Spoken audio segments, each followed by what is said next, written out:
The reason that it's so important to learn about proper emergency vehicle operations is, as a police officer, you're not only expected to enforce the laws, but obviously to obey them yourself.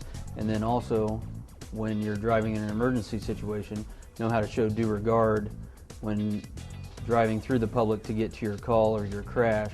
And also, when you're driving at those high speeds and possibly chasing a suspect or something, you know how to take curves, you know what speeds you can do things, what conditions where you might have to slow down.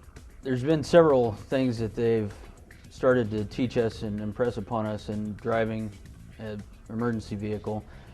We've heard about threshold braking, where you don't rely on your anti-lock brakes to stop your car. You're able to press the brake pedal in its own manner to where your brakes never lock up.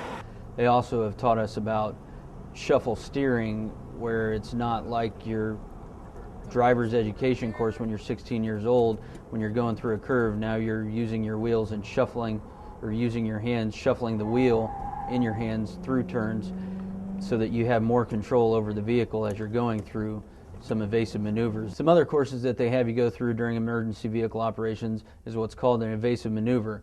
You go down a long track of cones on either side, and then just at the last second your instructor will tell you left or right at variable speeds, where you must immediately turn your car whichever direction that the instructor called and go down another traffic lane.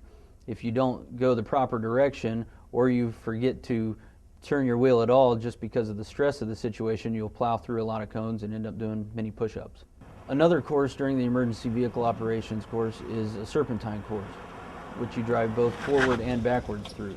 Driving forward seems fairly simple because it's something that you do commonly, but driving backwards through that course is much more difficult and something that you're not nearly as used to.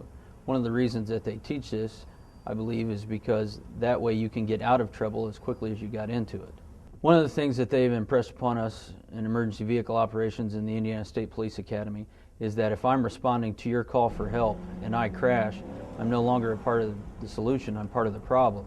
Because now there's going to be a second trooper who has to be dispatched to your call, and a third trooper who has to come and assist me from my crash. My name is David Fiddler II. I'm 31 years old from Fairmount, Indiana. I'm a recruit with the Indiana State Police Academy, and soon you'll see me on patrol.